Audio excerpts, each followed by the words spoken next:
Well, hey there, and welcome to Wedding Planning Simplified for our wedding wind down. This is almost the end of what has been our biggest season here at Unmistakably You, and I am joined by some of my wonderful coordinators from the incredibly talented Unmistakably You team. And I can't say enough amazing, wonderful things about these women because they are incredibly kind, thoughtful, intelligent, caring, like proactive, talented wedding coordinators. But thank you for joining me tonight, ladies. How are you doing? Good. Awesome. Very good. Thank you. Doing great. Good. So we have Jenn and Regan and Rebecca who are here on camera. And I think Stella is going to be on camera once she's out of her car. So Stella is here. Very soon. Sorry, guys. It's all good. Hi, Stella. Some multitasking. Good multitasking yeah. You know what? It's true. We have families and we have busy things going on all the time, and sometimes you're in the car. So we very much appreciate you all being here. And I just want to say, for anybody who is joining us here either live or maybe catching us on the replay, first of all, if you are a past client, thank you so very much for putting your trust in us at Unmistakably You to help to either plan or execute your wedding. And if you're a future client, the same thing. We are so honored to be a part of your special day. And, we are pretty wedding obsessed humans around here, and we just love all things weddings, and we're just coming out of what has been our busiest year thus far, and these ladies have really they've stepped it up and then some this year. So I am very, very blessed to be here with these ladies and with all of you who are joining us. So hello and welcome, and welcome to the wind down. Wind down. I have wine. What are we drinking? I've got some Chardonnay. What have we got in our glasses, ladies? I've got some Kim Crawford. Oh, the Sauvignon Blanc. Yes. Oh, such a good one.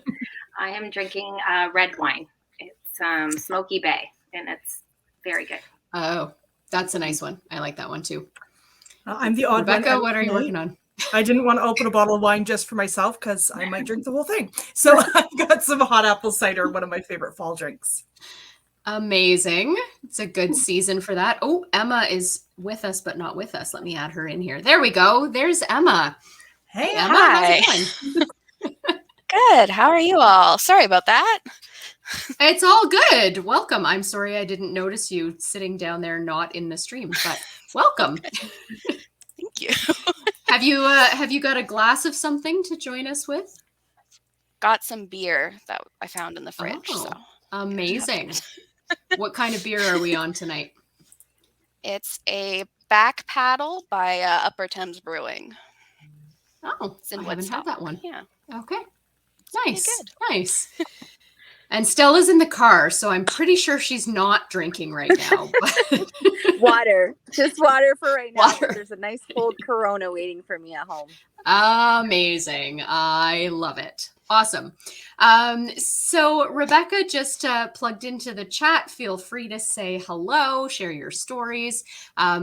Just say hi if you're joining us here tonight. We would love to just kind of connect and hear if you are a present client or a past client or someone who's thinking about perhaps working with us for coordination services. But we just kind of wanted to pop in here tonight and sort of give you a little bit of a debrief on 2022 because it was a whirlwind. I don't know if maybe I think that's my adjective of the year is just whirlwind. I don't know. What did you guys think about this wedding season comparative to other years? It was, for me personally, it was fun and like refreshing, but it was a little weird getting back into, I feel like, the first normal season. So that was it was like just a big quick jump back into that, and I forgot a lot of things.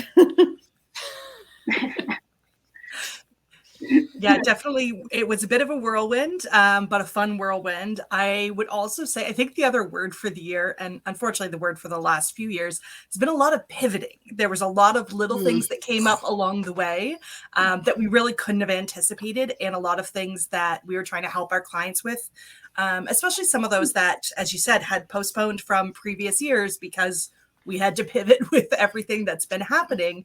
And some of the plans they had before just weren't possible anymore for a variety of different reasons. So it was a lot of innovating. It was a lot of the team kind of just rolling with things in the moment and trying to problem solve. And I've had the pleasure of working with everybody that's on the screen.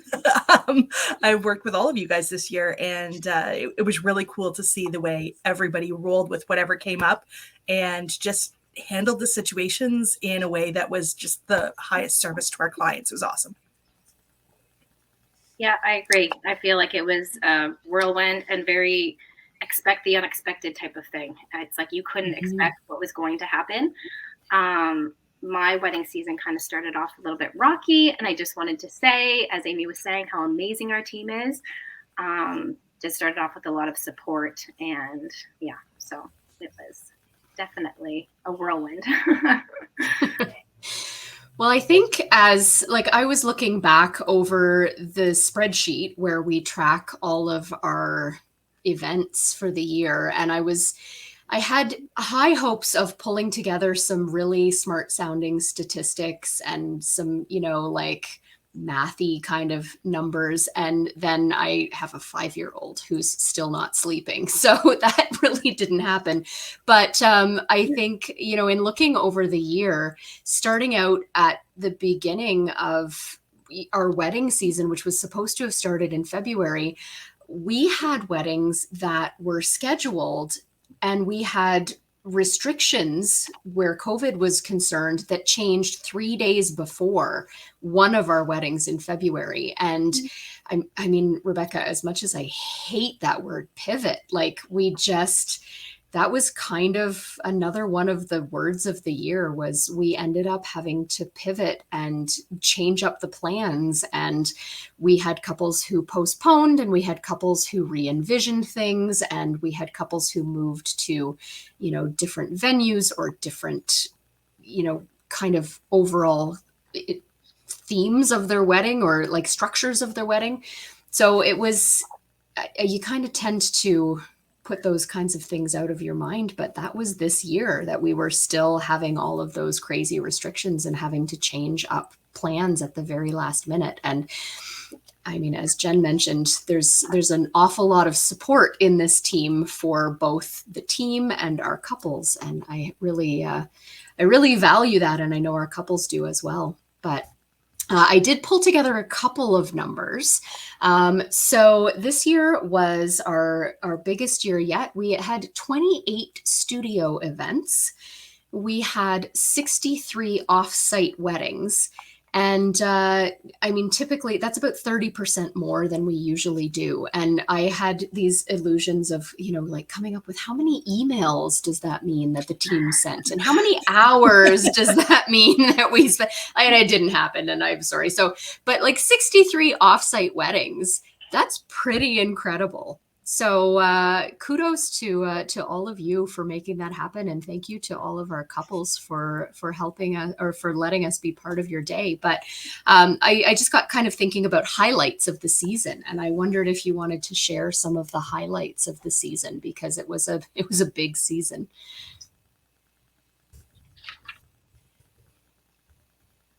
Who's gonna go first?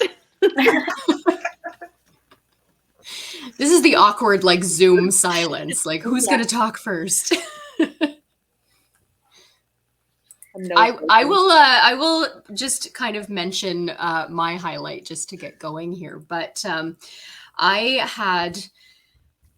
feel like everybody is dealing with the post-COVID or perhaps still mid-COVID emotions, right? And so I had pretty high highs and pretty low lows.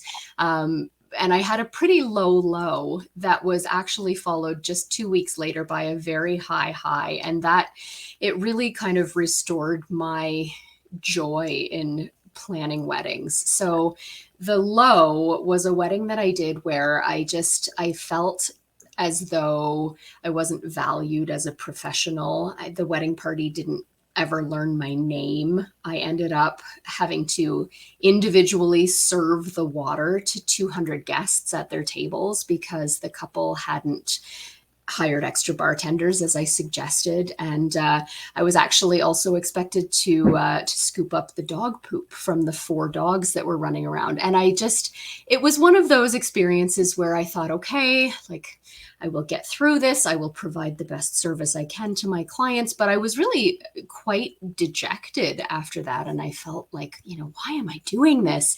And then 2 weeks later, I had this incredible wedding at Forest City National. And it was this lovely couple. And they were just so incredibly gracious and thoughtful and appreciative of everything that we did. And it just really kind of restored my joy. And, like nothing specific happened. Everything was great. All the vendors were incredible and Forest City National was awesome. But it was one of those days where I came out of it feeling like, you know what? This is why I do what I do, because the groom couldn't stop hugging me at the end of the day. And Jordan, if you're listening to this, like, just know how very much I appreciated your appreciation, because it really made me feel really incredible at the end of the day. And so that's one of my highlights of the year.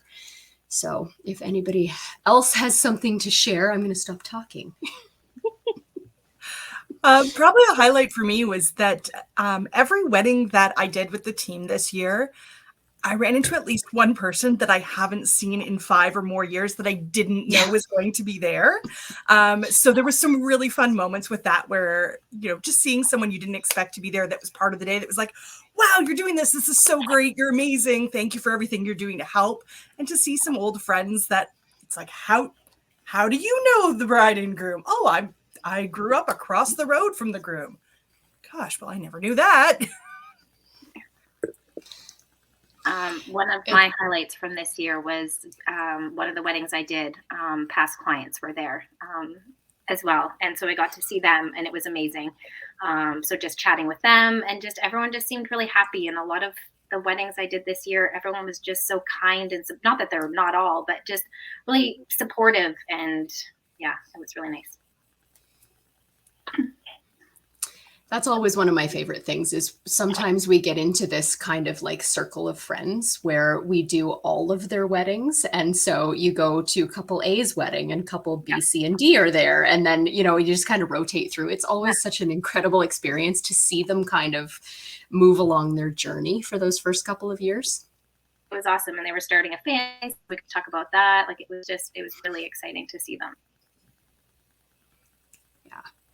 There have definitely been some incredible moments this year. I know I was thinking about some vendors that have gone above and beyond. And I have to say, so many of our vendor partners are incredible and just, they provide such awesome service to their clients. And I was just thinking about some of the really sort of above and beyond experiences that we've had with vendors. And I know I was thinking specifically of a wedding where we had a dance floor decal that was installed very, very early in the morning, like at 3 a.m, when nobody was there. And the company installed it 90 degrees cockeyed to where it should have been.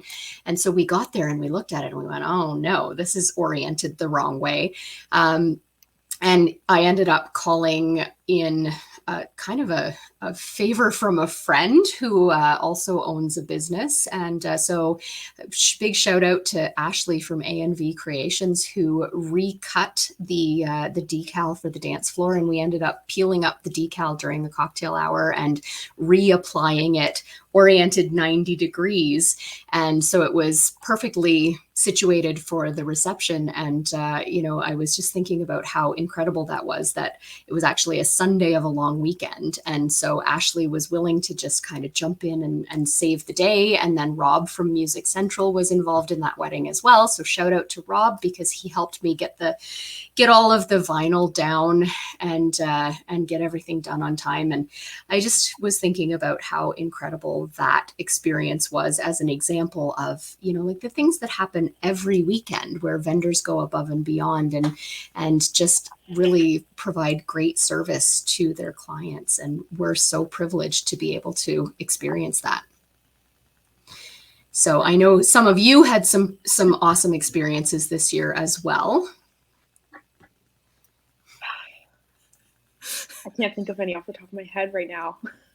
On the spot.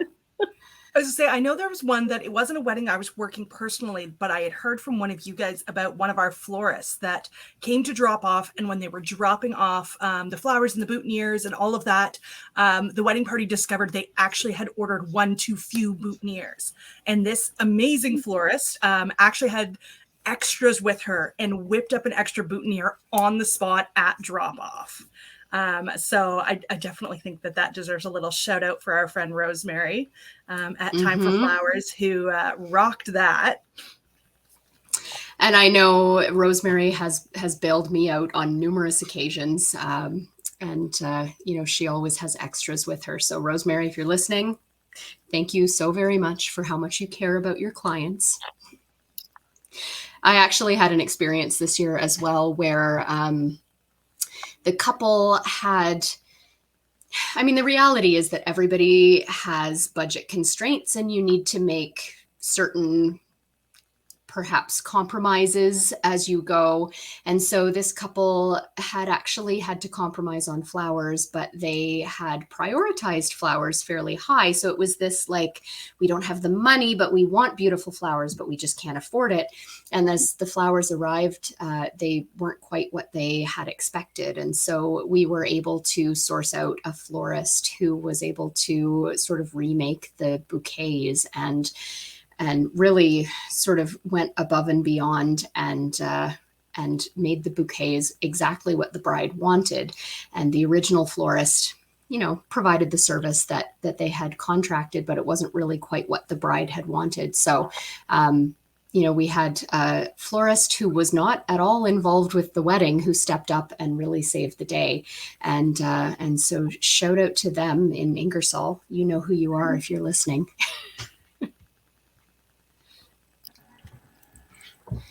Hey, Stella. I made it home. And Yay! I switched to wine. It's been a day. I was going to say, that's not a Corona. No, I switched to wine. Sorry to interrupt, guys. All good. Welcome. Thank you.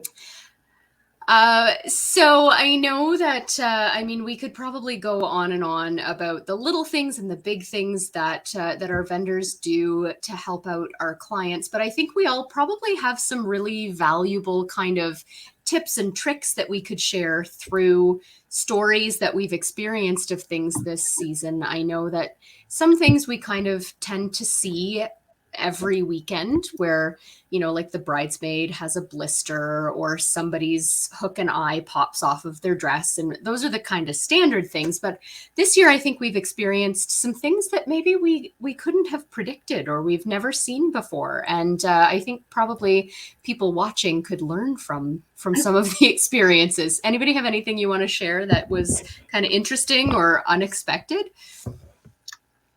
One of mine was I had a smoking limo show up after they dropped off the groomsmen.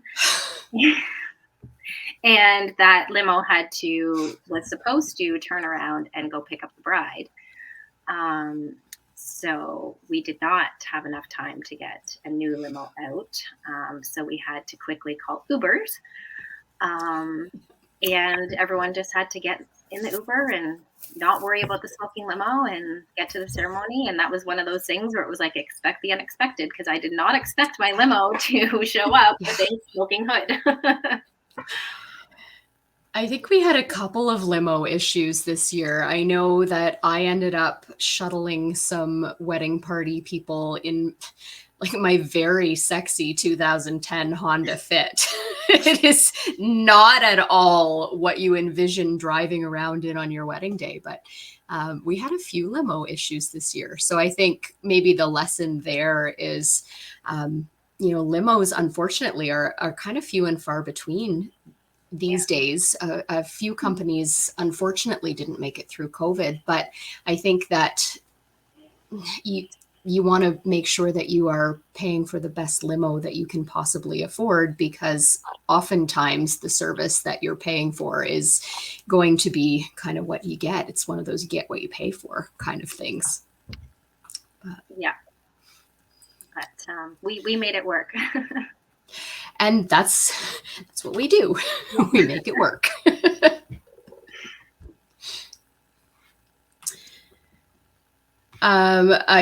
Again, this awkward, like, who's going to talk now? I know that we've had some interesting kind of bar related issues this year as well. Rebecca, do you have any interesting bar stories you'd like to share by any chance?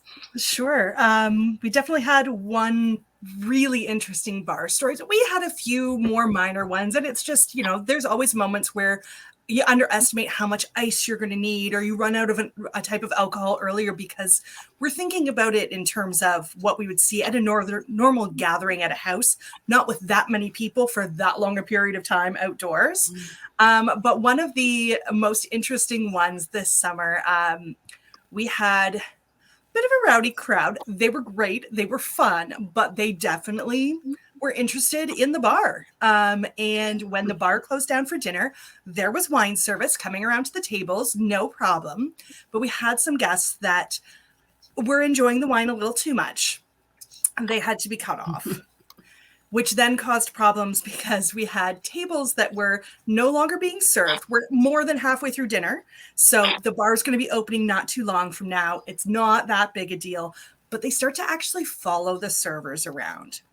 And when the entire reception is cut off, we actually end up with guests who are walking into the main bar and kitchen in the main part, as well as a groomsman who decided that hopping over the outdoor bar that was locked up to start serving people from the taps was a good choice.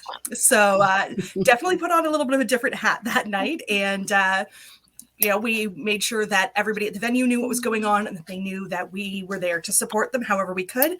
And I got to spend some time outside watching the colors change at sunset while playing bouncer for the outdoor bar while dinner finished up. I kind of wish I had been at that wedding as a fly on the wall, just to kind of, because I've heard the stories, and we know that people go to weddings to have fun and kick back and maybe, let loose a little bit more than they normally would. But I have problems envisioning a situation where a guest actually feels justified in jumping the bar and helping themselves to alcohol. So I think maybe, the lesson here is kind of like, know your clientele and try to accommodate. You're always working with what the venue is going to allow and what their policies are. But if you have really heavy drinkers, maybe there's a way you can keep the bar open during dinner. Maybe you can avoid that typical bar shutdown where there's only wine service available. And maybe you can just have a satellite bar or something open where people can get a beer or a rum and Coke if that's really what they want.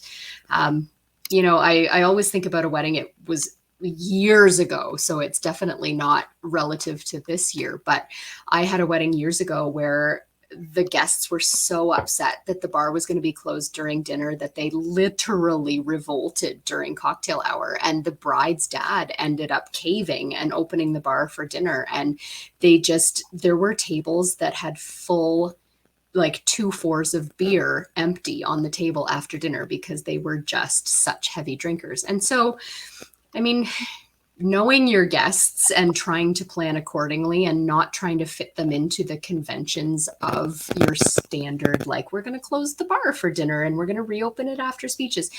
It's one of those things that will maybe help your day be a little smoother behind the scenes if you can accommodate for things like that. And with a lot of the weddings that we do, I found most groups, even if they are a little bit on the heavier drinking side of things, they will do just fine if you make an announcement ahead of time with enough time to go grab a drink. So quite often that's, even before the entrances have happened, for your MC to say if everyone can find their way to their seats. Also, the bar will be closing in 20 minutes, in half an hour.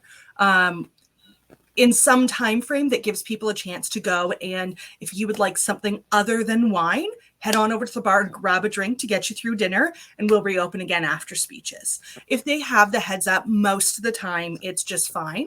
And I was going to say, adding on to that, depending on your venue and where you are and your crowd, again, coming with knowing your crowd, you may also need to make reminders that outside alcohol is not welcome.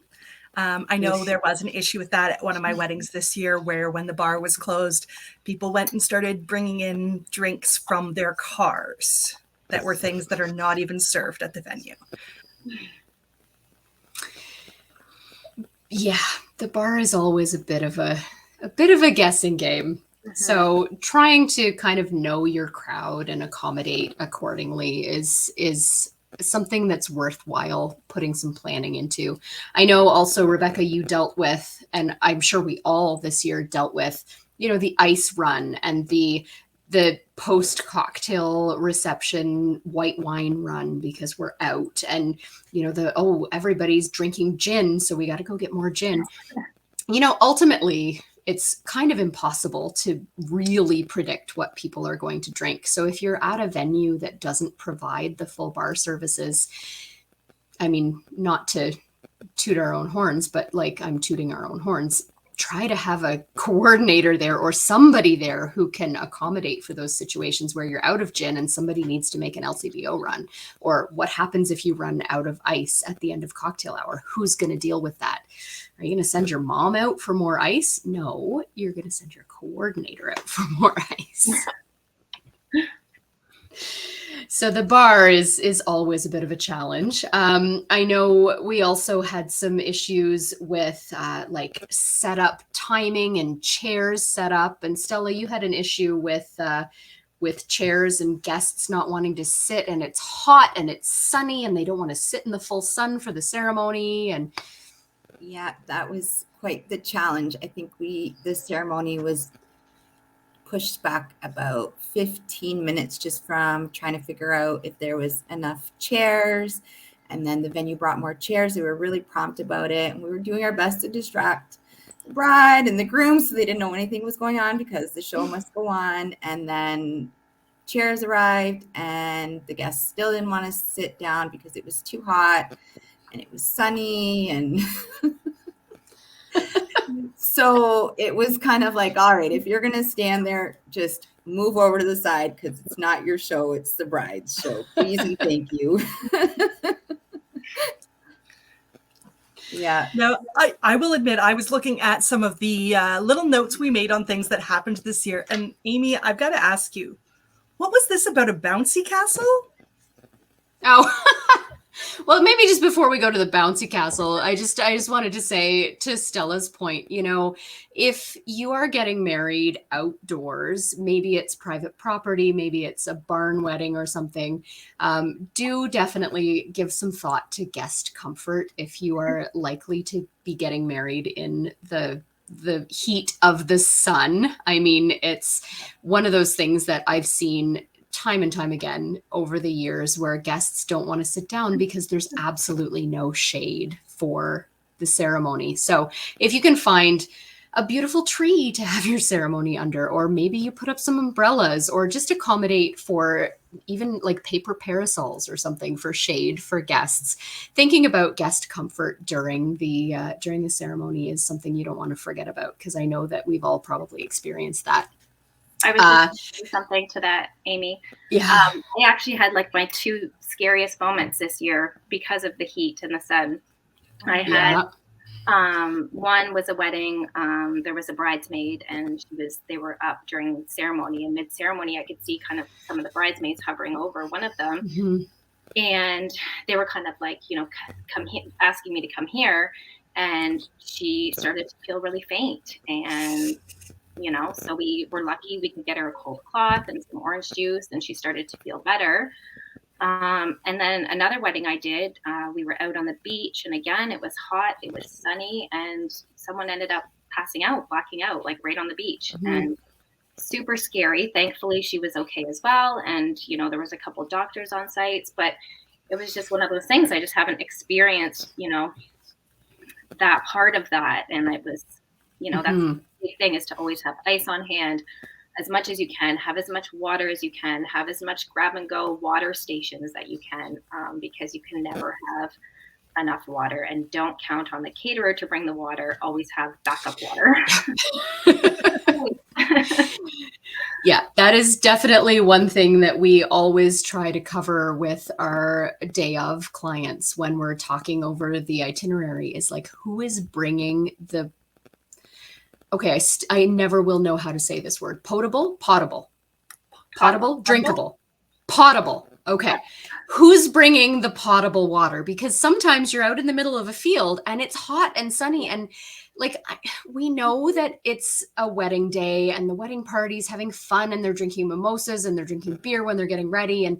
But like, seriously, you cannot mess with the sun and the heat. Yeah. If it's crazy hot outside, you need to be force feeding your wedding party water, and you need to have a water station out there for your guests, because if there's no shade, if it's crazy stinking hot, like, you can't mess with it. And yeah. I've seen it so many times, and we've witnessed it this year. And I mean, ice and water, and just like force feed people well, the and water. Check on your vendors too. We always make sure to check in with the vendors, especially like the photographers and the videographers who are running around.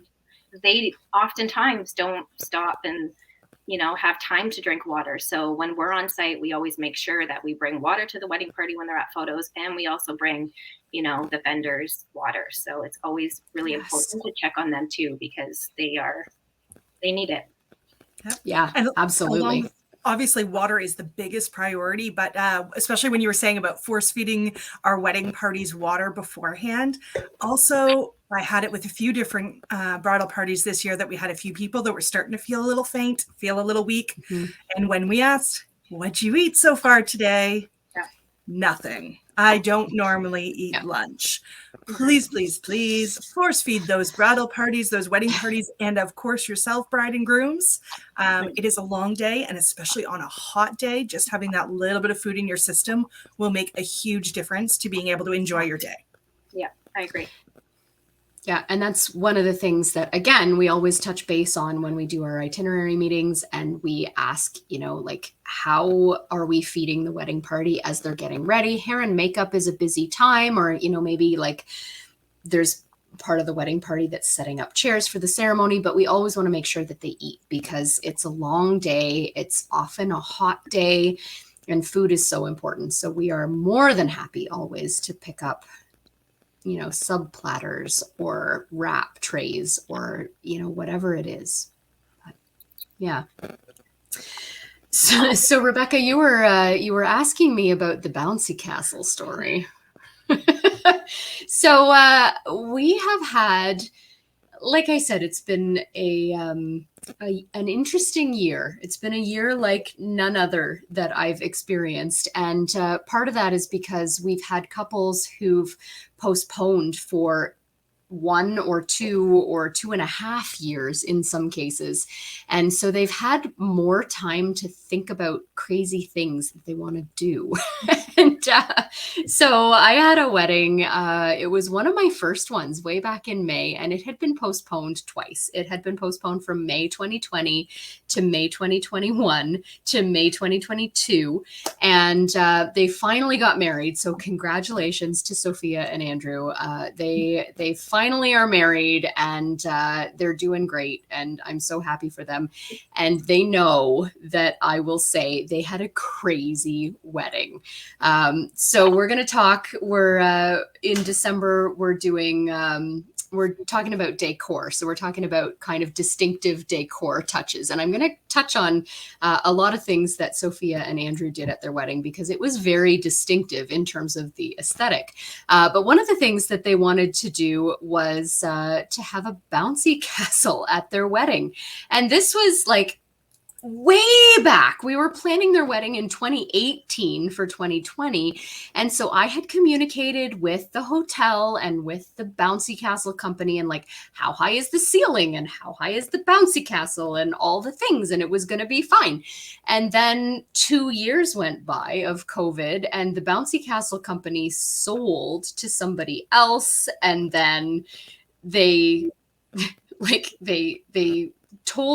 totally honored the contract, but they, I think, maybe switched out the bouncy castle or something. I don't know what happened, but the bouncy castle arrived and it did not fit in the ballroom. And so I'm standing there, and it's like mid-reception. It's 10 p.m. and this bouncy castle is trying to set up, and they've inflated it. And I'm looking at the ceiling going, well, shit. Like, that doesn't fit. What are we going to do? So I'm on the phone with the bouncy castle people, and I'm on the phone with the owner of the hotel, and the hotel guy's like, it'll be fine. And the bouncy castle guy's like, no, you can't set it up. And I'm going, well, they paid $1 bajillion for this bouncy castle. Like, we need to put it up. And the bouncy castle guy's like, no, you are personally liable. And I'm going, me personally? Like, me? I'm not paying for this bouncy castle if it gets wrecked. So anyway, long story short, we put up the bouncy castle. It did not fully expand. So it was like the turrets were like this at the top of the ceiling. And it was fine. I mean, not very many guests actually used it, unfortunately, but I have a wicked picture of me jumping in the bouncy castle. So, like, I think that falls into the category of just like weird. We talked about like good and bad and ugly, and I think that just kind of falls in the category of just like weird. I have never dealt with a bouncy castle before. And now I know that if I do in the future, you damn well make sure you know how high the ceiling is in the ballroom. I just love that, because we've encountered so many different things this year that, as we said, they were the unexpected and things we've never dealt with before. So I really just wanted you to share that, because it was something unique. Also, It Kate was in the comments super telling fun. you how great your hair looks. I see that. Thank you, Kate. It will never look like this again. Shout out to Marty at Aura Hair. Anything else weird that we experienced this year? Did you have anything that was kind of unusual or like super unique and really interesting at weddings? I can't think of anything that really stands out. I feel like I cannot top a bouncy castle not fitting. Well, yeah, sorry. I got to do a wedding this year that it was the first time I was part of a multi-day cultural wedding. And as a surprise, the groom only told the bride that morning that he had booked a live painter. And so it actually worked out really well. It's the first time I've done a wedding where there was a live painter. So I was super excited about that. They told me in the morning when the groom had announced it to the bride, then that was the first I had heard of it. And because it was a multi-day, instead of having her live paint what was happening at the moment, because it was a jam-packed reception with like choreographed dances and games and a lot of really cool things happening, they actually had a sneak peek photo from their photographer from the day before. So she was able to sketch it out before the reception started. And having that sketch ahead of time meant that right after the late night was brought out, she was able to reveal the completed painting to the couple, which was super cool. So she was set up where all of the guests could see as she was working on the painting throughout the night. It was a very interactive experience that way. And then she was able to present it to them, which was really cool. I've never had a live painter at an event before. So that was kind of exciting for me.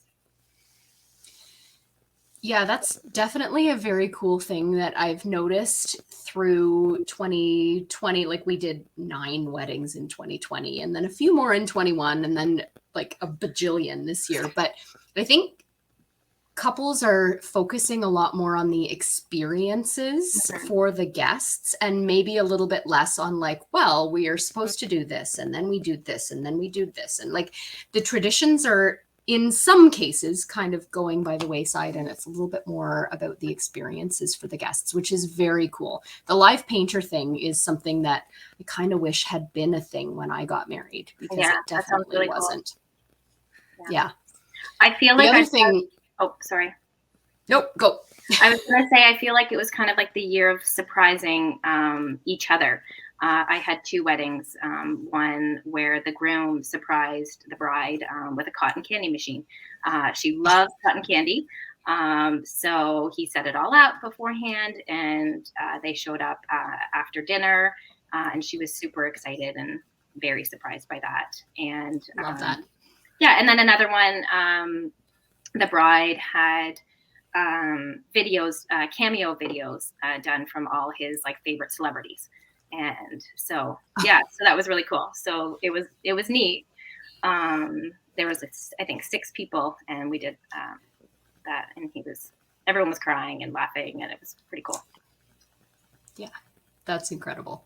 Yeah. I love those experiences when it's really things that are kind of out of the ordinary that people will remember instead of your typical, like formulaic wedding. That's one of the reasons why I love doing weddings, because we get to incorporate the unique and the individual kind of little quirks of everybody.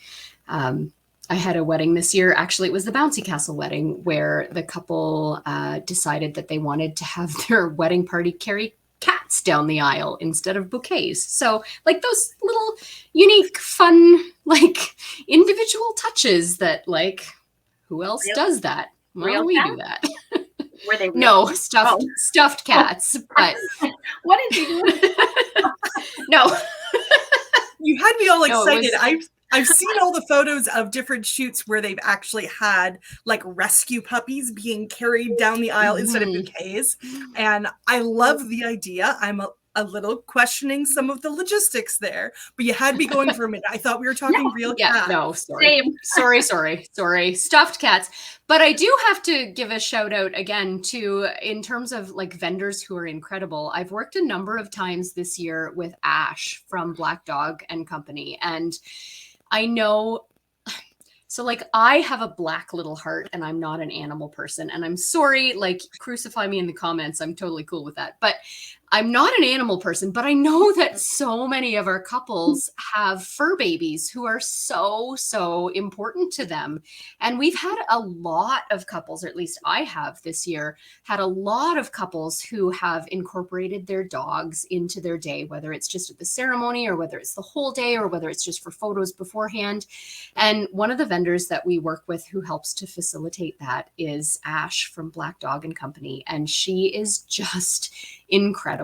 She somehow magically like talks to animals, and like she calms them down and she gets them to do all the things they're supposed to do. And I know it's been so important to some of our couples to have their fur babies with them on the day. And so if that's something that you are thinking about doing on your day, it's definitely something that is doable depending on your venue, if you have the right people in place and if you've structured your day appropriately. So something to think about. If you're looking for more information about that, definitely contact Ash, because she's incredible.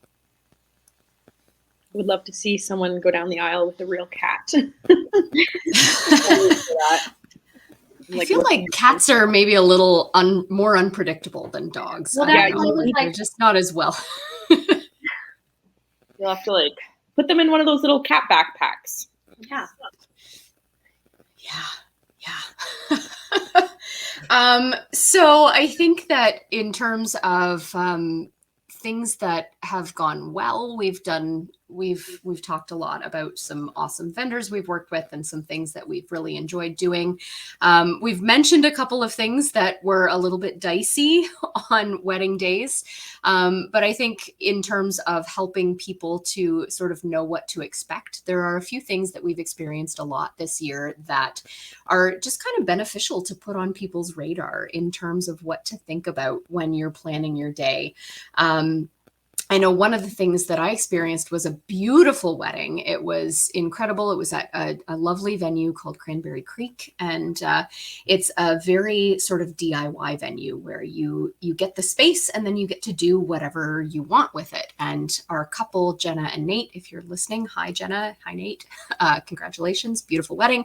They had a lovely, amazing, wonderful day. And Jenna she had thought about every single detail.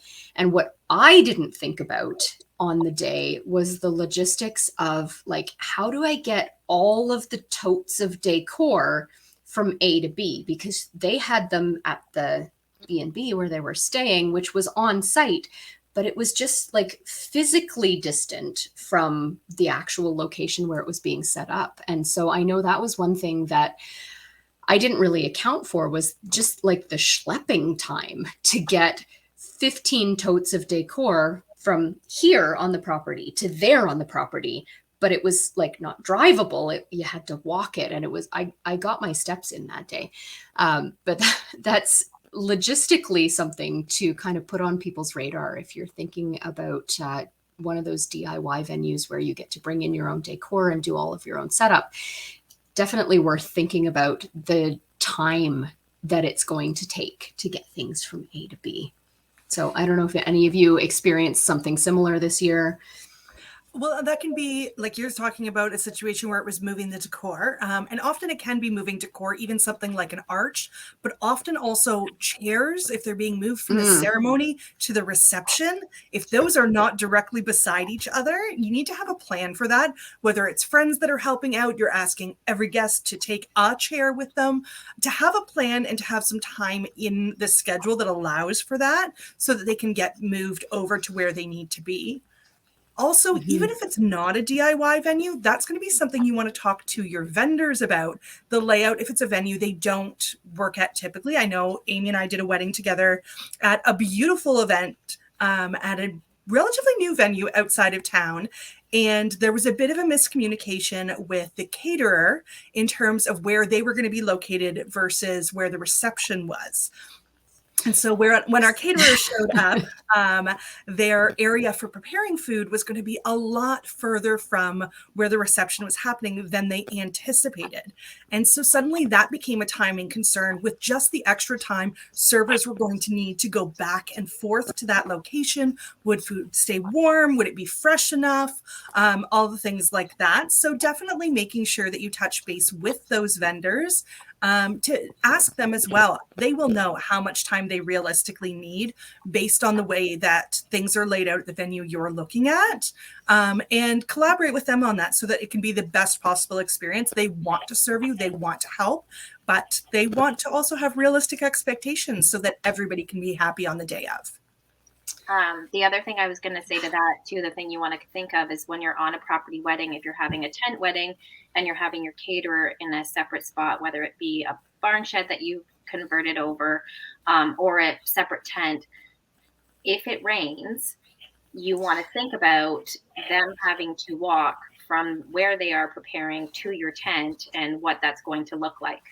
So it's just something when doing your planning to consider the distance from those two spots, because if they're coming in from if they're having to walk through the rain and they're carrying food, then that's a problem. Yeah. Site visits with vendors. If it's an off the beaten path venue and it's a vendor that hasn't worked there, a caterer, a bartender, whatever, site visits are so important. It's worth the extra hour that it's going to take to go out and see the space and make sure that you're adequately prepared. And that, Rebecca, that that day that you're talking about, there were lots of things that happened that day that were a little more stressful than they needed to be. And a lot of them would have been alleviated with a site visit from the caterer to the venue prior to the day of, because it was just a lot of situations that resulted from them not really having a visual on the space before the day. Absolutely. So we've also had some issues that, again, like completely unpredictable, but that were just kind of things that I will kind of talk about for years to come, because they were like, oh my gosh, this happened and we fixed it. And like, again, like, don't mean to blow my own horn, but like, yay, Unmistakably You, like we totally fixed this. I know I had one of my very first weddings this year where the bride, stunning, gorgeous, like absolutely beautiful girl in this lovely mermaid style dress. And at the photos before the ceremony, her sister, who was the maid of honor, stepped on the train, which then tore the entire side seam of the dress. And so they got to the reception, and her dress is like, I'm not kidding, it was legitimately split from hip to ankle.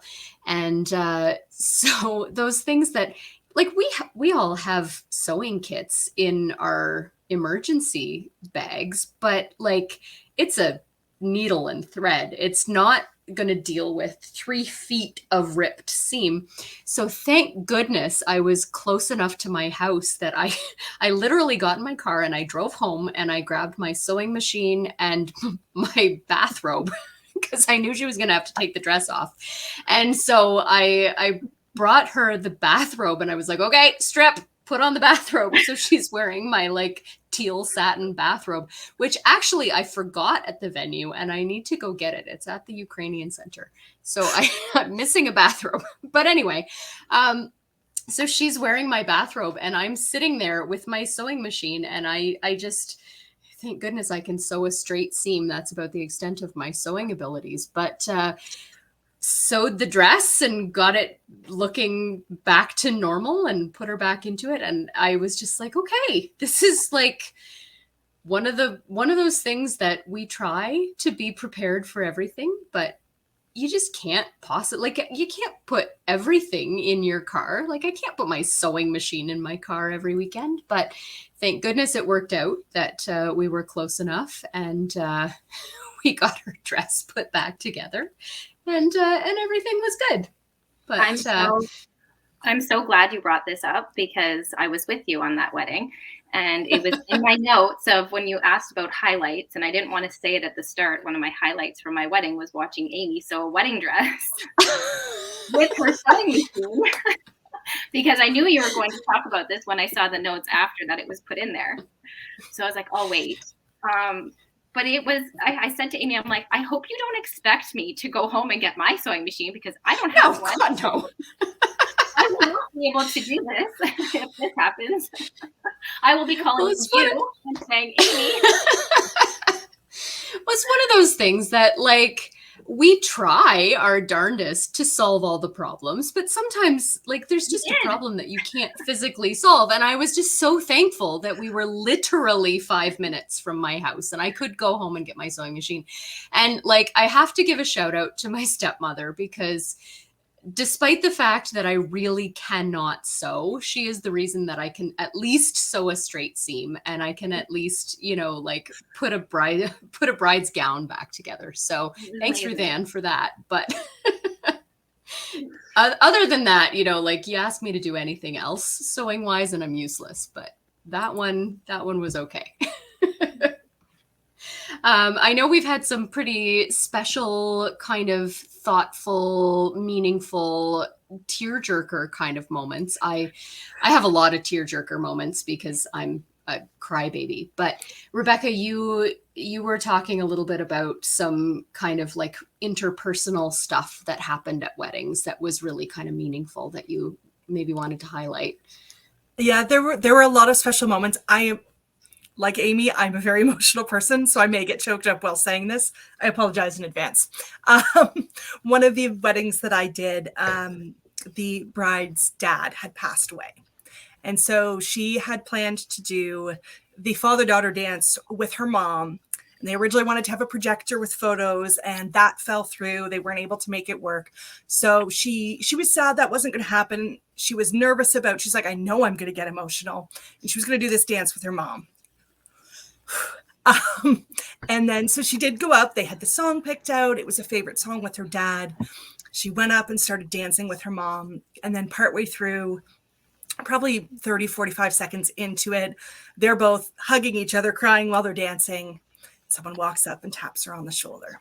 And this starts to happen every maybe 30 seconds for the rest of the song. And it was a decent length song.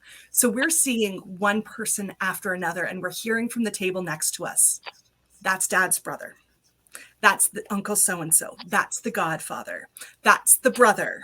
And so all of these other male family members started to come up and to take part in this father-daughter dance because Dad couldn't be there.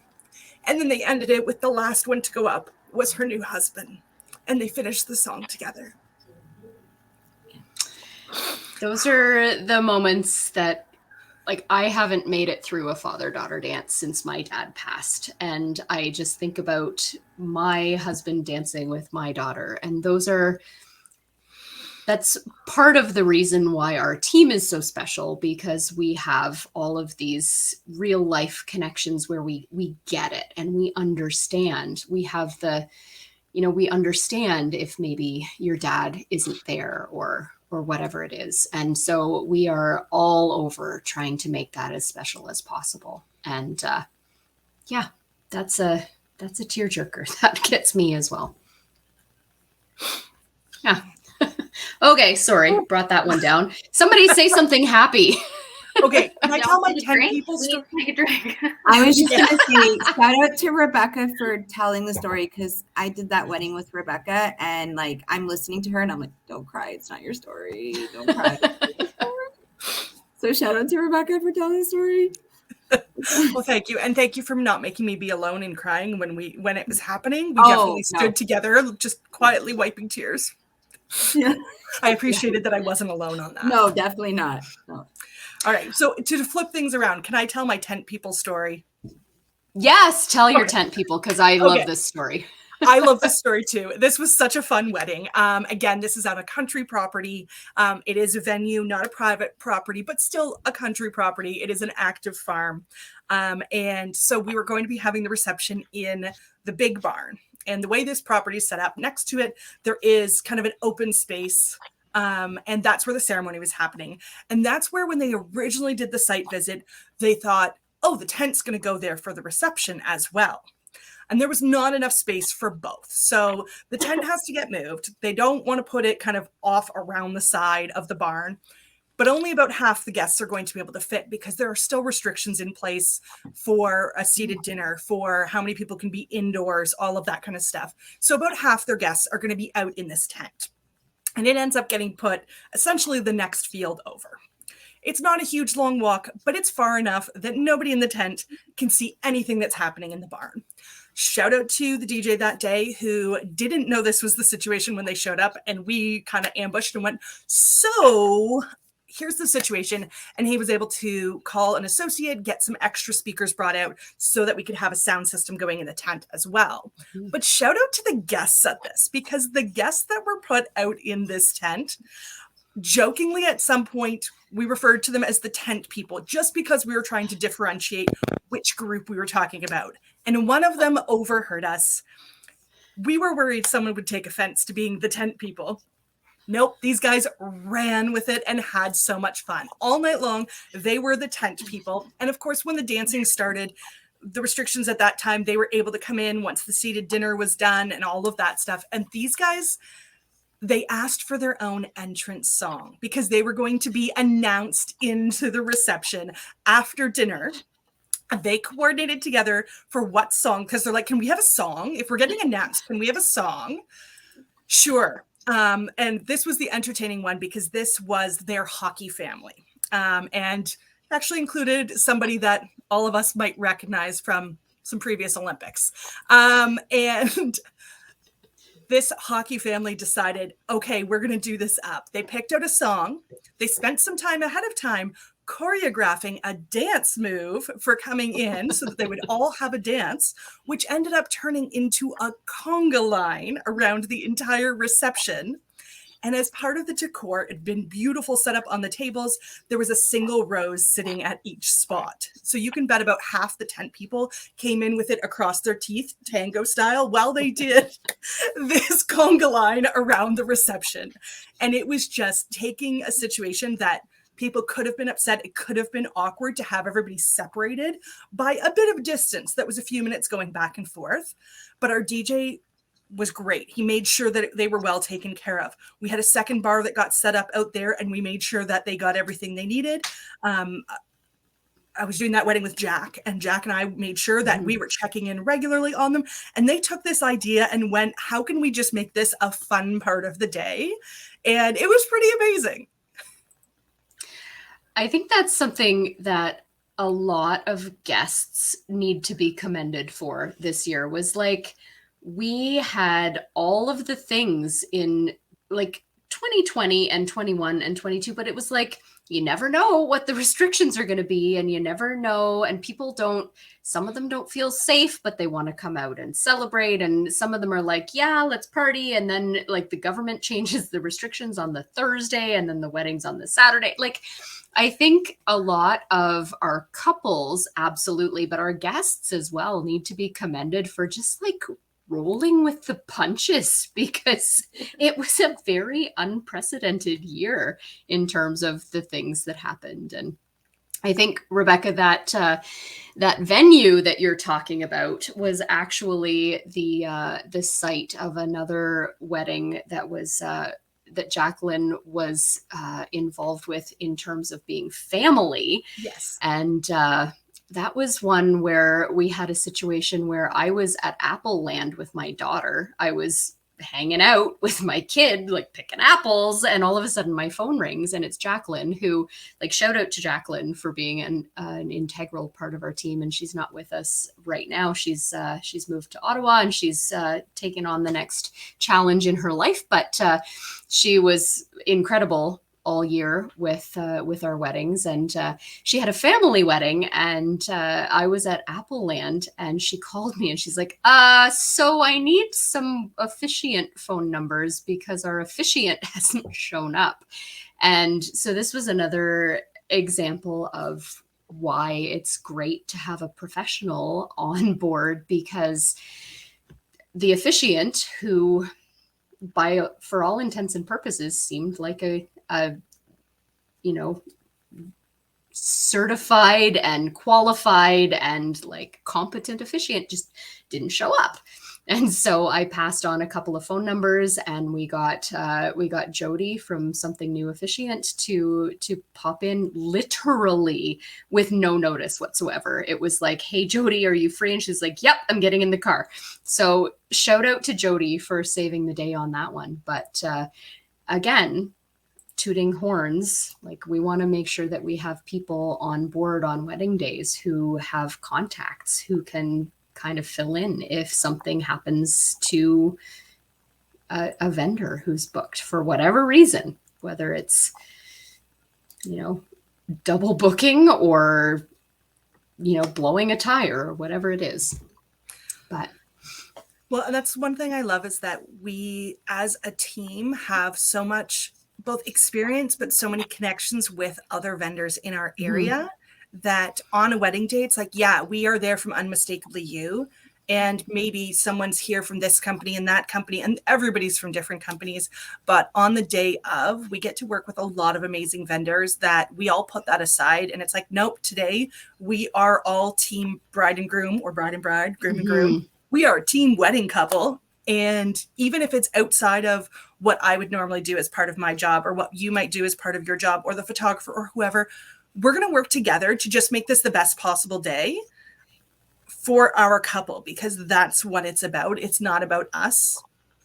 It's about them. absolutely. There's amazing vendors. You have both sides of the coin. Unfortunately, you occasionally find one that wants to do things just their way and the rest of it doesn't matter. But we are lucky to work with some pretty amazing people that we all work together as a team on the day of.